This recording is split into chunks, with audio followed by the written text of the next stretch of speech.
Catedral de Orvieto, Orvieto, Italia.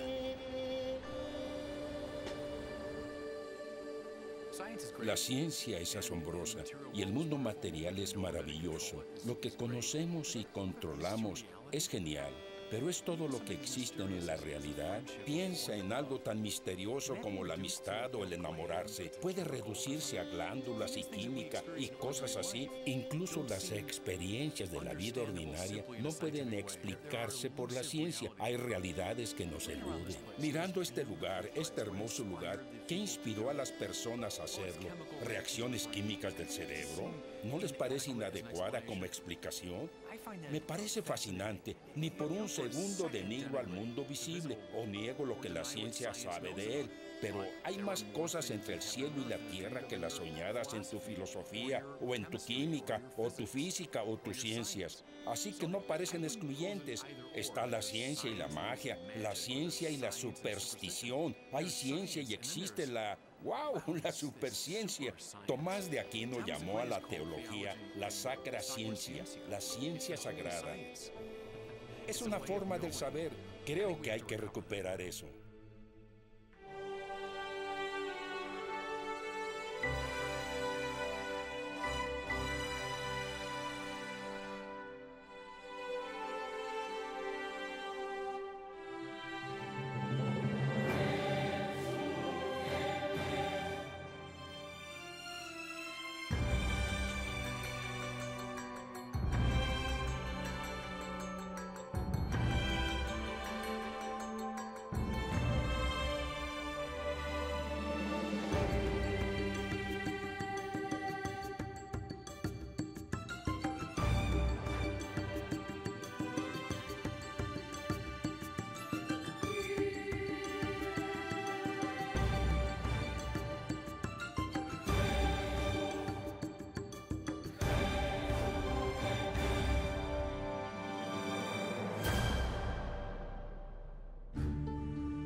Las postrimerías.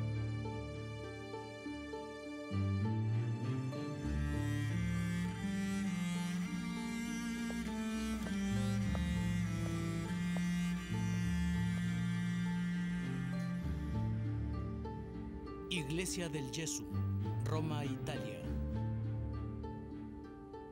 Yo propongo que las doctrinas referentes a las postrimerías, el infierno, purgatorio y cielo, son al mismo tiempo las más fascinantes y las más objetables de todas las creencias de la Iglesia Católica. Cuando quieren criticar o rebatir la doctrina católica, siempre señalan la supuesta incompatibilidad de afirmar la existencia de un Dios benévolo y el infierno eterno, un lugar de tortura sin fin. Y al menos desde la época de Marx y Freud, muchos señalarían la doctrina del cielo, en el mejor de los casos, como una indicación de la ingenuidad de la Iglesia y en el peor una duplicidad contradictoria. La creencia de un lugar de perfecta felicidad al morir parece un caso clásico de pensamiento esperanzado, fantasías infantiles y que se ha usado como opio para las masas, una manera de tranquilizar a la gente durante la agonía de la vida. Incluso muchos cristianos que aceptan las doctrinas del cielo y el infierno califican la enseñanza del purgatorio como extraña y arbitraria, sin ningún fundamento bíblico.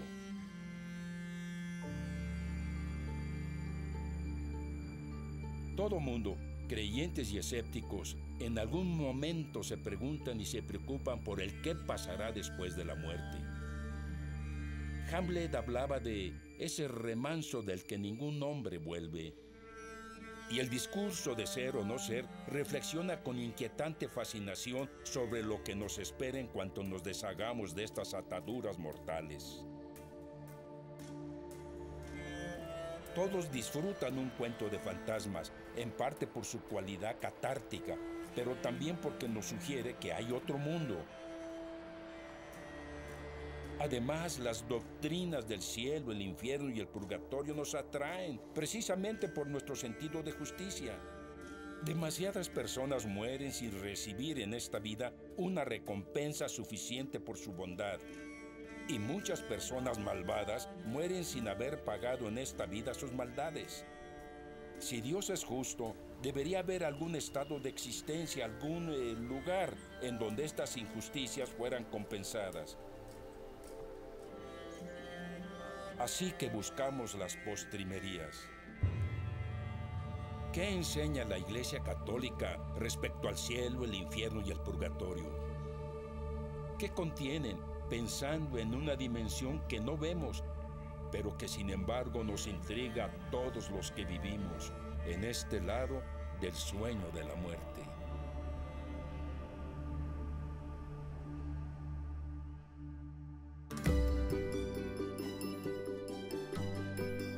Empezando con Dante.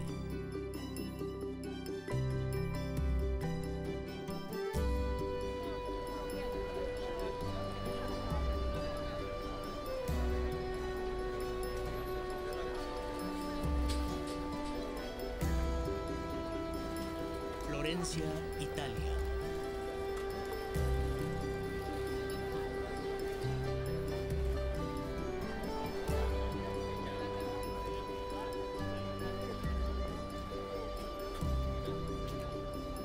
T.S. Eliot decía que la literatura occidental se divide entre dos grandes figuras, Shakespeare y Dante.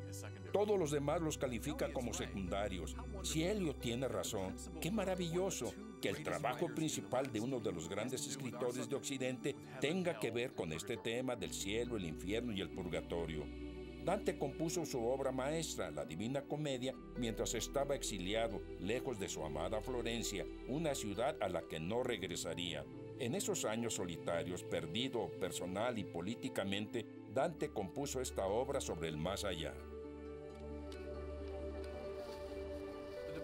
La Divina Comedia obviamente es un trabajo de la imaginación creativa, así que no debe tomarse literalmente. Sin embargo, está basado en teología verdadera y marcado en cada página por la percepción de un poeta trascendente que también era un gran creyente. Por lo tanto, al tratar de divisar más allá del velo del mundo, podemos tomar a Dante como un guía muy confiable.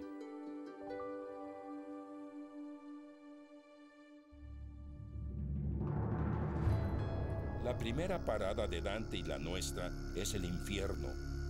Dante es guiado por el infierno por el poeta romano Virgilio. Descienden por la topografía del infierno, haciéndose camino por una ruta cada vez más angosta, hasta llegar al fondo mismo, donde ven a Satán en persona. El diablo, para empezar, no está de pie entre llamas, sino atrapado en hielo, congelado en su lugar. San Agustín define a pecado como estar curvatus in se, colapsado en uno mismo.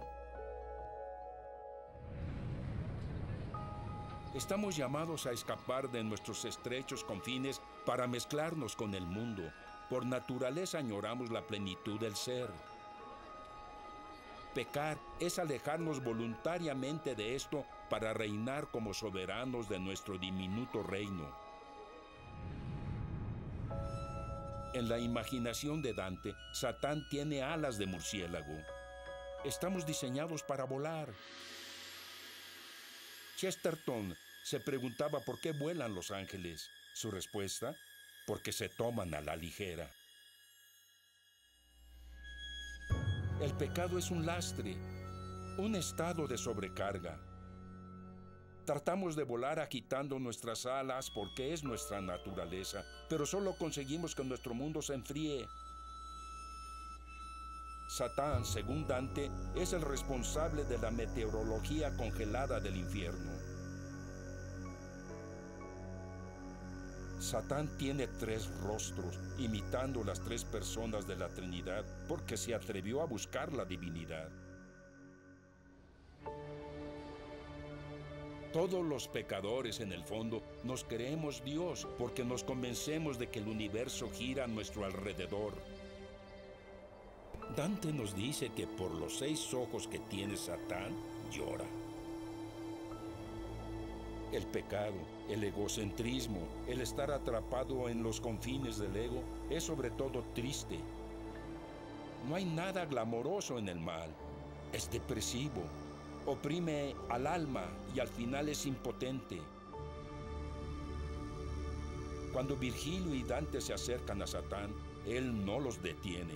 Como alguien atrapado en una gran depresión, ni siquiera los nota. Este es el total egocentrismo del infierno. El infierno, como el cielo, puede anticiparse desde ahora. Siempre que elegimos la frialdad del egocentrismo, estamos probando el infierno. ¿Por qué Satán está ahí? La respuesta es corta, porque quiere estar ahí. La doctrina del infierno es un corolario de dos convicciones más fundamentales, básicamente: que Dios es amor y que somos libres. Como ya he dicho, el amor no solo es un atributo de Dios, algo que Dios hace de vez en cuando. El amor es lo que Dios es. El amor de Dios es como el sol que brilla sobre justos y pecadores. Toda la diferencia está en cómo se recibe ese amor. Si lo recibimos positivamente, gozamos su luz y calor. Pero si nos resistimos, se convierte en una tortura. C.S. Lewis decía precisamente que el amor de Dios es lo que enciende el fuego infernal. ¿Qué puede significar? Piensen en alguien que estuvo atorado en una mina por varios días y de pronto sale hacia la brillante luz del sol. Sería una verdadera agonía. Piensen en uno atrapado en pensamientos lúgubres. ¿Quién le resulta molesto? Precisamente a alguien que es muy alegre. El amor de Dios es eterno. El amor de Dios es absoluto. Lo que hace la diferencia es cómo respondemos libremente ante Él.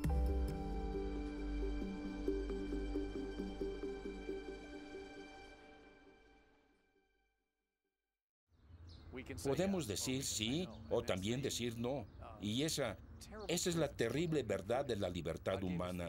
Dios nos dio la capacidad de decirle que sí o que no. Al final lo decidimos. Si dirigimos todo hacia Dios, esto no es su responsabilidad, sino nuestra. ¿Aceptas esta vida? ¿Entras a la fiesta? ¿Te unes? ¿O eres una persona que se siente en la esquina mientras la fiesta sigue a tu alrededor? Si alguien está en el infierno, y noten que digo sí, es porque se empeña en sentarse en un rincón de la fiesta, mientras todo ocurre festivamente a su lado. Dios no los envió a la esquina, ellos mismos se han sentado en el rincón y no se mueven. Purgatorio.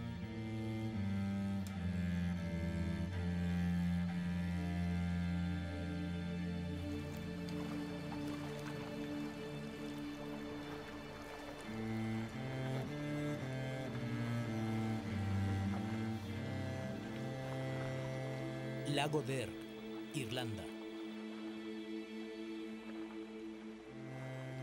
Si la doctrina del infierno es la más perturbadora de las enseñanzas en el esquema católico, probablemente el purgatorio es el segundo lugar. Para muchos cristianos, incluso muchos católicos, el purgatorio parece ser un remanente de la Edad Media, una enseñanza innecesaria y supersticiosa sin un soporte bíblico. Y por la manera en que usaban el purgatorio, al menos indirectamente en la Edad Media, para reunir fondos por la compra y venta de indulgencias, Martín Lutero y los otros protestantes criticaban mucho la doctrina del purgatorio. Pero ¿qué dice la Iglesia Católica al respecto?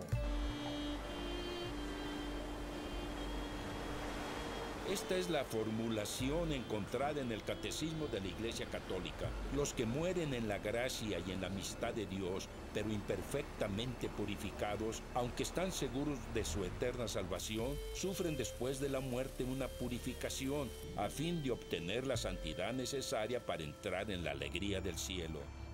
La Iglesia le da el nombre de purgatorio a esta purificación final de los elegidos. Consideren cómo una mala acción repetida tuerce la voluntad, predisponiéndola a elegir la misma mentira negativa en el futuro. Este tipo de pecado requiere corrección.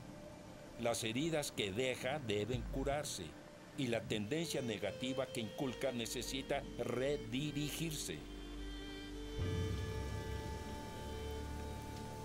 Lago Derg es una isla rocosa y poco acogedora a mitad de un lago olvidado en el noroeste de Irlanda. Extrañamente a este lugar, miles de personas vienen cada año a vivir un retiro espiritual de penitencia. Vienen a la isla en ferry y se les dice que se quiten los zapatos y calcetines. Deben permanecer así durante el resto del ejercicio espiritual. Pasan el primer día rezando el rosario, caminando de rodillas sobre el piso de piedra y yendo a servicios. Por ese día y noche no se les permite dormir. Si se duermen, los despiertan con rudeza. Después de 2 días y medio de casi constante oración y ejercicios espirituales, los penitentes son llevados a tierra. En la Edad Media, a esta isla se le llamaba el Purgatorio de San Patricio, y la leyenda decía que la entrada al Purgatorio real estaba cerca. Podemos olvidarnos del literalismo crudo, pero hay que prestar atención a la asociación entre lo que ocurre y ocurría en Lough Derg y a lo que la Iglesia se refiere por purgatorio en el sentido sobrenatural. Los que vienen a la isla aman a Dios, no pasarían por tal castigo si no fuera así, pero están conscientes de imperfecciones en ellos mismos que deben corregir para que su relación con Dios sea correcta. Por lo tanto, pasan voluntariamente por un purgatorio. Así como los habitantes del infierno, si es que los hay, están ahí por su voluntad. Los que pasan por el purgatorio lo hacen porque lo quieren. De nuevo, esto no tiene que ver con una crueldad o capricho por parte de Dios. Tiene que ver con la percepción de necesidad del pecador de corregir los efectos de su pecado.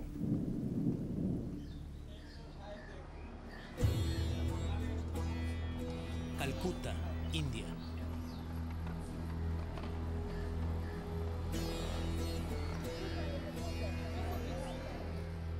Imaginen a una persona mundana, egocéntrica, superficial, con poco desarrollo espiritual, que de pronto experimenta una conversión a Dios, percibe lo inadecuado de su vida y quiere cambiar. Y así, impulsivamente, renuncia a su trabajo y viaja a Calcuta para ayudar a las misioneras de la caridad en su trabajo. Al compartir la vida de las hermanas y unirse en su tarea diaria de cuidar a los más pobres, está objetivamente en el cielo, ya que se ha entregado a una vida de amor y generosidad.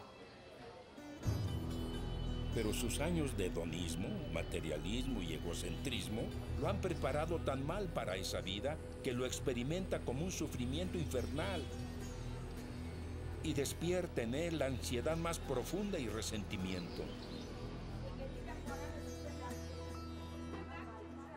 Si permanece abierto a esta vida, si continúa a pesar de su resistencia entregándose a ella, con el paso del tiempo su resistencia se debilitará y sus culpas se expurgarán. Descubrirá al fin que es posible recorrer el camino del amor con ligereza y libremente. En ese momento, el lugar de sufrimiento se convertirá en campo de primavera. Esta, creo, es una apta analogía de lo que la Iglesia se refiere por purgatorio. Hay muchas personas que viven su vida como amigos de Dios, pero están muy lejos de vivir la vida celestial con ligereza. Requieren lo que sería un Lough Derg, una Calcuta, un entrenamiento necesariamente doloroso en el camino del amor, un purgatorio.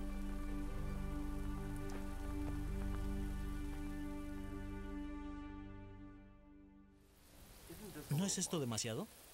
En cierta forma, sí. Es un ejemplo extremo del ejercicio penitencial. Pero mira las áreas de la vida.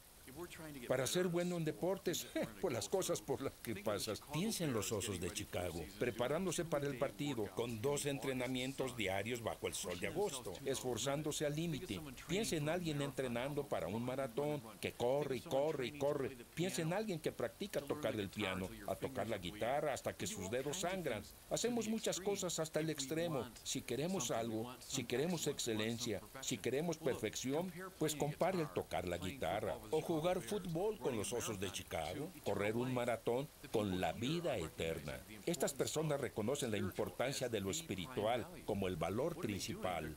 ¿Qué están haciendo? Pasando por algo extremo para disciplinarse y mortificarse para llegar a la perfección espiritual. Yo creo que si hay gente que lo hace por el fútbol, ¿por qué no hacerlo también por la vida eterna?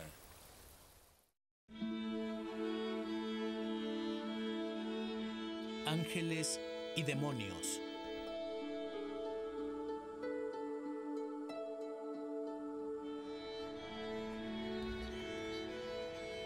Orvieto, Italia.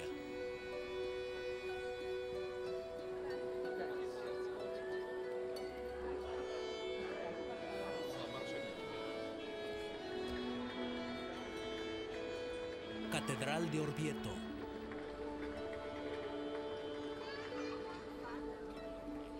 Hemos hablado ya del infierno y el purgatorio, dos formas de ser que trascienden el mundo de la experiencia ordinaria. Pero ¿un discurso así puede ser coherente? ¿Por qué imaginamos que hay más de lo que vemos, tocamos y medimos?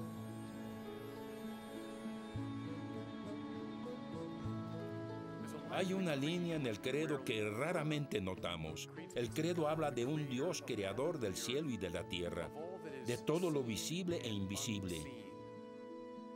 La Biblia se interesa mucho en todo el rango de las cosas visibles. Los humanos, plantas, animales, árboles, la tierra misma, aún las cosas que se arrastran en la tierra. Pero la Biblia también se interesa en ese reino, en el reino de la creación invisible de Dios, los seres con un nivel más alto de existencia. Hablo de los ángeles. Yo sé que en esta época, hablar y creer en los ángeles parece en el mejor caso encantador y en el peor ingenuo y supersticioso. Pero piénsenlo así, con lo que sabemos de la enorme variedad de la creación física de Dios, ¿no es probable que entre este mundo físico y Dios exista un enorme abismo? Tomás de Aquino en la Edad Media y Teilhard de Chardin en la actualidad lo niega. Lo más probable es que ese espacio esté lleno con una variedad igual de criaturas espirituales. Tomás de Aquino decía esto de los ángeles. Decía, son inteligencias separadas, es decir, seres espirituales que tienen conciencia y voluntad, pero no están atados a la materia como nosotros. El ángel sabe y decide, pero a un nivel más alto de intensidad, no está atado a la materia. Significa, dice Tomás, que cada ángel agota su propia especie.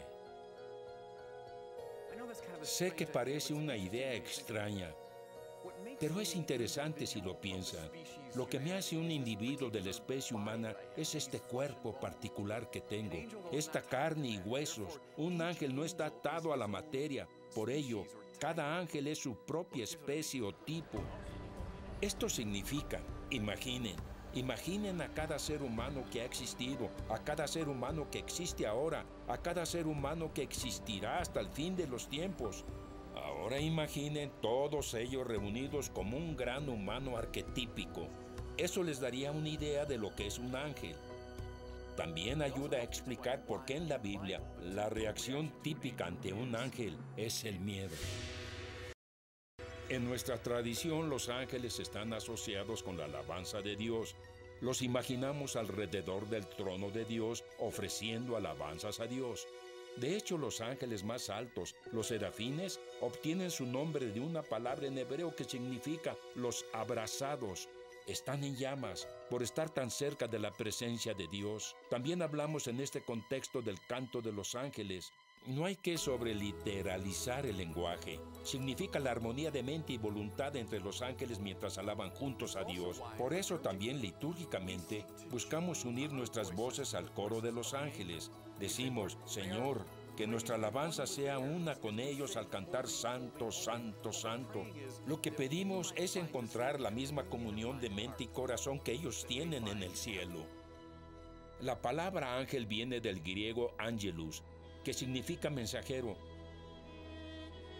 Por eso San Agustín dice que los ángeles son nombrados no por su naturaleza, sino por su misión. Los ángeles son enviados. Sabemos de Gabriel enviado a la Virgen María para anunciar la encarnación. Ya hablé del Estratia, ese ejército de ángeles que anuncia la buena nueva de la Navidad.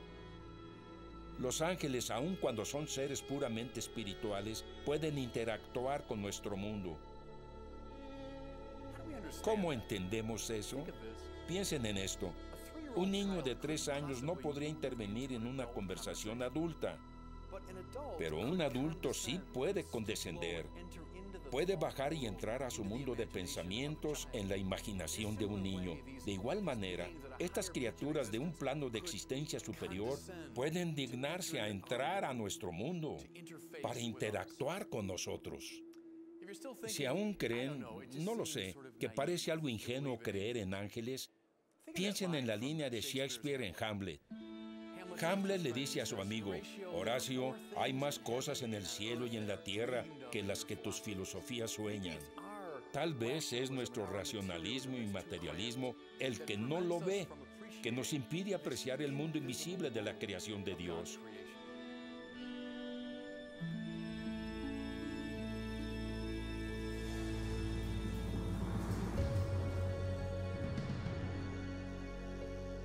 Así como hay seres humanos caídos, malvados que no buscan el bien, la Iglesia también cree que hay ángeles malvados y caídos. Ángeles que han abandonado la alabanza a Dios y se han ensimismado por el orgullo, convirtiéndose en hoyos negros espirituales. Imaginen a la persona más mala que conocen. Ahora transporten esa maldad a un plano espiritual más alto e intenso y tendrán idea de lo que la Iglesia llama un demonio. Debemos tener cuidado. El cristianismo no es un sistema maniqueísta de blanco y negro, de guerra del bien contra el mal. El diablo de ninguna manera es rival de Dios. El diablo es una criatura de Dios y todo lo que el diablo sea o haga ocurre con el permiso de Dios. Sin embargo, no hay que subestimar la guerra espiritual. San Pablo decía, no luchamos contra carne y sangre, sino contra los poderes y los principados. El libro de la Revelación habla de la guerra de ángeles que se ha derramado hasta nuestra dimensión. Estoy aquí en la Catedral de Orvieto, ante la que creo que es una de las pinturas religiosas más perturbadoras. Luca Signorelli realizó esta escena del Anticristo, que está ahí en medio. Para todo el mundo se ve como si fuera Jesús, en el rostro, en su vestidura, pero luego ves la expresión inquietante en su rostro. Y puedes ver al diablo susurrando en su oído. Y un hermoso detalle, vean cómo la mano del diablo pasa por su vestidura, por lo que para todo el mundo parece la mano de Jesús. ¿Cómo interactúan los demonios con nuestro mundo? A veces de maneras muy directas y aterrorizantes. Hablen con alguien involucrado seriamente en la obra de exorcismos. Pero muy a menudo, los demonios se insinúan con tentaciones, alejándonos de la alabanza a Dios y acercándonos a su espacio espiritual propio.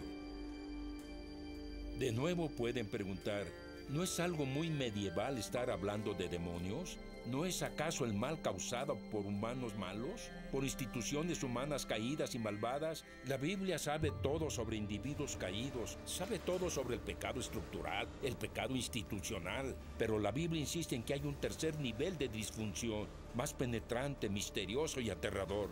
Habla de estos espíritus caídos. La buena noticia, Cristo ha luchado con todos estos niveles de maldad. Ha batallado con el pecado individual y lo conquistó. Ha batallado con el pecado institucional y lo conquistó.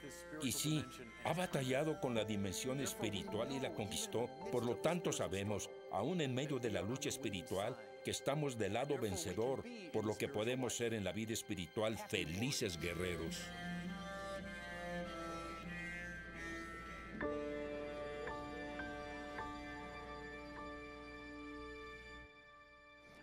Recuerdo que hace muchos años viví en París. Fui al Museo Picasso, un chateau lleno de obras de arte de Picasso, y cada cuarto tenía un periodo diferente. Picasso era tan fecundo en su creatividad que tenía un periodo, y en otro cuarto otro periodo, y en otra década otro periodo. Él nunca paró, nunca dejó de cambiar. Es lo que se ve en el mundo físico. ¿Por qué creemos que la creatividad de Dios se limita a este universo que podemos medir y ver? ¿No es muy posible que se extienda a otras dimensiones? Ahí es donde entrarían los ángeles. ¿Hay alguna manera de saber cuántos ángeles hay? No, no lo sé. Tomás de Aquino decía, creo que hay muchísimos. Lo que me gusta de esta respuesta es, ¿por qué no? ¿Cuántos insectos hay? Muchísimos. ¿Cuántos peces hay? Hay millones. Si caminas por una playa, hay millones de esas conchas. Si Dios es tan exuberante en su creatividad aquí, ¿por qué no sería también exuberante en lo alto? A mí me gusta esa respuesta. Hay muchísimos, pero ¿quién sabe? El cielo.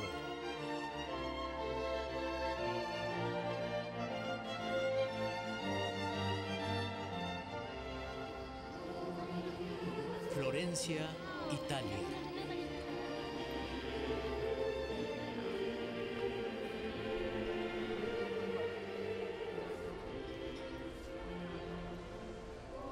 Al hablar del tema del cielo, llegamos al final de esta serie, porque llegamos al objetivo de la fe católica. De todo lo que he hablado, Dios, Jesús, la iglesia, la liturgia, sacramentos, todo es para conducirnos finalmente al cielo. Dios quiere compartir con nosotros su propia vida trinitaria, es decir, la vida del amor. El cielo es amor llevado a su máxima plenitud. Por eso San Pablo dice que hay tres cosas que perduran: la fe, la esperanza y el amor. Pero la más grande es el amor, porque en el cielo la esperanza y la fe habrán desaparecido, pero el amor permanecerá. Hay muchas imágenes en la Biblia y en la tradición del cielo. Se habla de vida eterna, descanso eterno, un banquete, un festín de boda. Todas dicen algo verdadero del cielo, pero ninguna alcanza esa realidad que ni ojo vio, ni oído oyó. Hay tres imágenes en particular en las que me concentraré: la visión beatífica, la ciudad y la renovación del cielo y la tierra.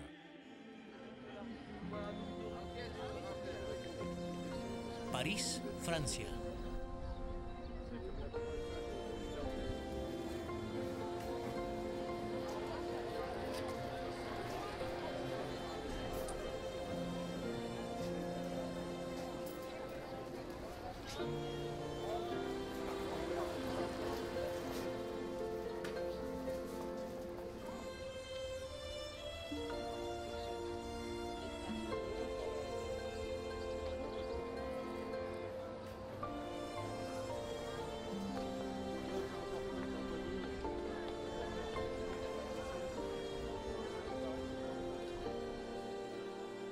Consideremos primero la visión beatífica,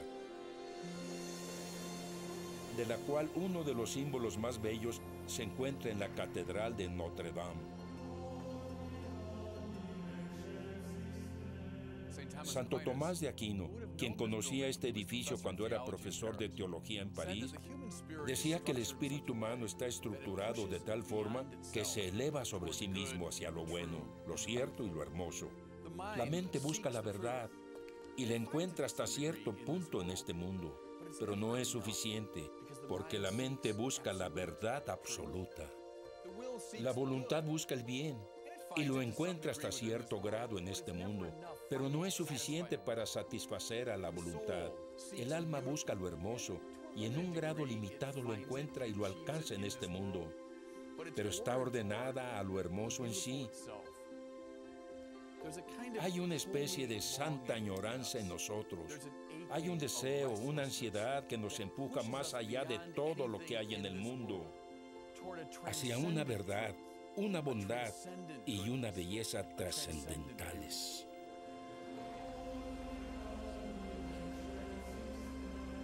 Es por eso que, como C.S. Lewis pudo ver, las experiencias más exquisitas de la vida, el placer estético, la intimidad sexual, la amistad, siempre están acompañadas de una cierta tristeza, una sensación de que debe haber algo más.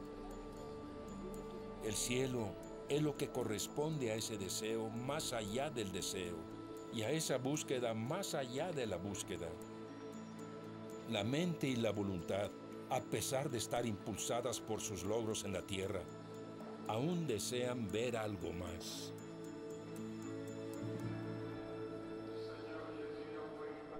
La primera vez que vi el rosetón norte en la Catedral de Notre Dame, en París, fue el 12 de junio de 1989.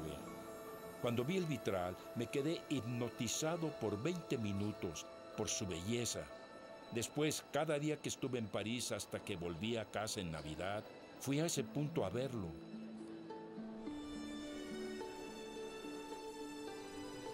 La gran rueda del rosetón norte, con todas sus partes y sus armoniosas conexiones, con la luz pasando por ella, sí que califica como algo hermoso.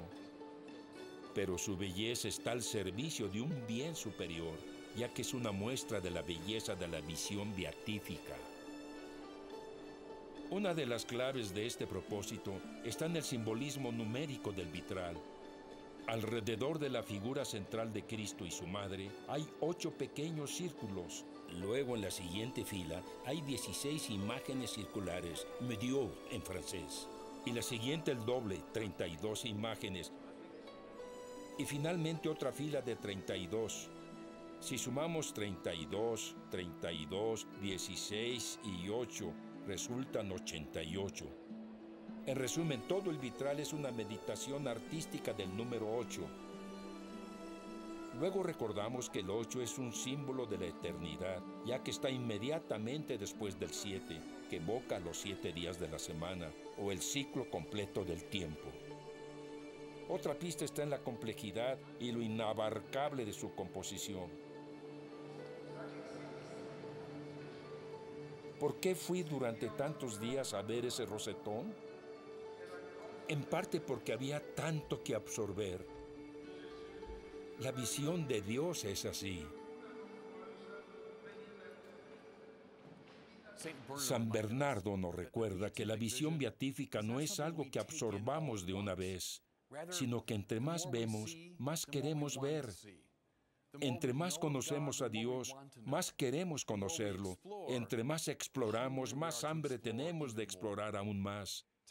Tomás de Aquino decía que los santos en el cielo se dan cuenta para su alegría de cuán incomprensible es Dios.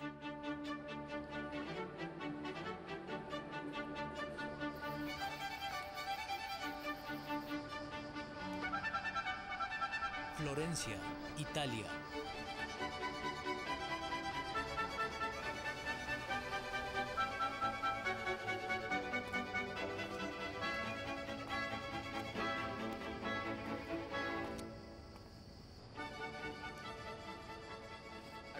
Me doy cuenta de que tanto hablar, de conocer y ver, puede dar la impresión de que la vida en el cielo es un asunto pasivo y solitario, como dar un paseo solitario por una galería. Nos preguntamos si aún la visión más hermosa eventualmente podría cansarnos. Por eso debemos complementar la idea de la visión beatífica con la de la ciudad, de la Jerusalén celestial.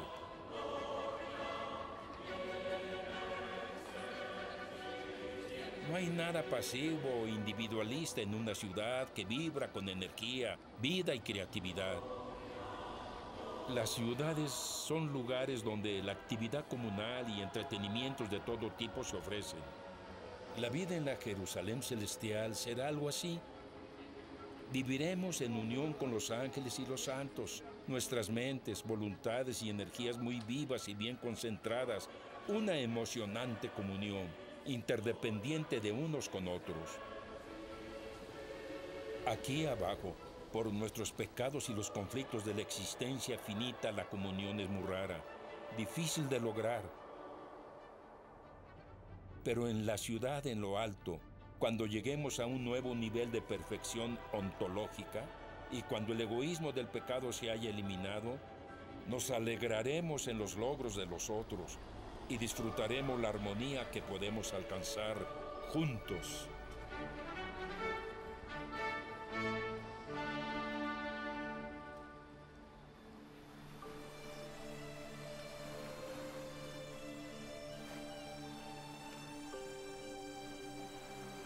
La última imagen que quiero considerar es la de la renovación del cielo y la tierra. Muchos cristianos son más platónicos que bíblicos en el hecho de que ven el objetivo de la vida espiritual como salir de este mundo e ir al cielo. Para explicarlo más fácil, facilitar la salida del cuerpo de nuestra alma y su subsecuente viaje a un reino puramente espiritual. Pero eso no es de lo que trata la esperanza cristiana. El credo de los apóstoles concluye con la frase: creemos en la resurrección de la carne y la vida eterna. Y el credo de Nicea concluye: esperamos la resurrección de los muertos y la vida del mundo futuro. Ninguna declaración de la fe cristiana habla de la convicción de que el alma escapará del cuerpo y vivirá por siempre en alguna otra ubicación. Más bien ambas hablan de la resurrección, que implica no el abandono del cuerpo, sino la transfiguración del cuerpo. El Jesús resucitado apareció en un estado corporal a sus discípulos. Dijo: tóquenme y vean que tengo carne y huesos. El Dios revelado en la Biblia hizo el universo físico y se deleitó infinitamente en él. El Génesis nos recuerda que vio que todo era bueno. Es posible que el Dios bíblico que hizo esta buena tierra no tenga intención de abandonarla, sino que quiere salvarla y redimirla. Y esto precisamente es a lo que el lenguaje de la resurrección de la carne se refiere, no un escape de la materia, sino una renovación de la misma. ¿Cómo será el cuerpo resucitado? Buscando inspiración en la descripción evangélica del Cristo resucitado, Tomás de Aquino habla de su sutileza, por lo que se refiere a su capacidad para trascender el tiempo y el espacio, y de su radiación, o sea, su brillantez luminosa, y de su agilidad, refiriéndose a su flexibilidad y atletismo. De Aquino se imagina al cuerpo glorificado como un cuerpo propio, pero que ejerce su poder a un nivel cualitativamente más alto de perfección. John Polkinghorne, un teólogo y físico de partículas, ofrece fascinantes especulaciones al respecto del cuerpo resucitado. Él cree que al morir, esa forma es recordada por Dios, preservada en la mente divina, y luego es reconstituida con una nueva e inmortalizada materialidad. Podemos imaginar la forma en que la imagen de una pintura pudiera preservarse en una computadora y luego pudiera ser descargada a un número incontable de instancias, más grandes e impresionantes que la original. Dado que estaría formado por el mismo patrón, este nuevo cuerpo sería continuación del viejo y sin embargo sería algo completamente nuevo, algo más espléndido y completo. ¿Podría esta forma de pensar ayudarnos a concebir cómo sería un nuevo cielo y una nueva tierra? Se ha dicho que la mejor manera de prepararnos para la vida del mundo futuro es cultivar nuestra capacidad para la sorpresa.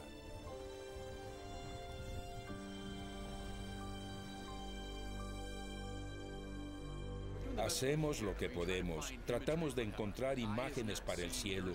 Ni ojo vio, ni oído oyó lo que Dios tiene preparado para los que lo aman, dice la Biblia. Es como un sistema dimensional diferente. ¿Cómo poder empezar a explicar uno más alto si estás en este sistema? Piensen en un cuadrado o un triángulo. Están en dos dimensiones, pero luego los levantas a otra dimensión y el cuadrado se hace un cubo y el triángulo se hace pirámide. En el mundo bidimensional, no puedes imaginar lo que podría ser un cubo o como que una pirámide. No puedes imaginarlo en ese mundo. En ese ejemplo, lo que es importante es que mantienes lo cuadrado en el cubo. Mantienes lo triangular de la pirámide, pero ahora están en otro nivel. Eso es lo que Pablo decía que el cuerpo resucitado sería. Así que tenemos estos cuerpos mundanos aquí. No nos deshacemos de ellos, sino que al morir estarán en otro nivel de expresión y de vida. Eso es el cielo.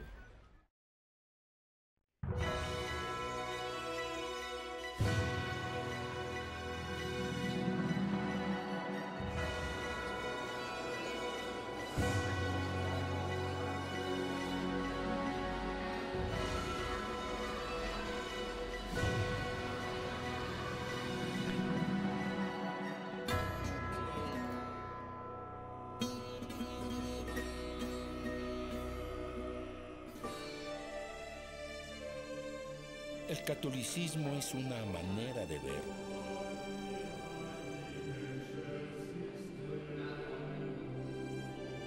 El catolicismo es una forma de vida.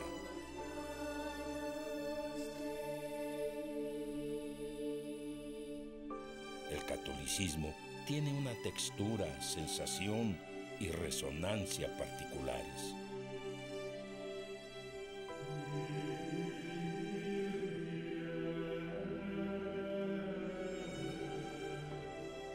Todo empieza, gira alrededor y nos guía a Jesucristo, el Verbo hecho carne.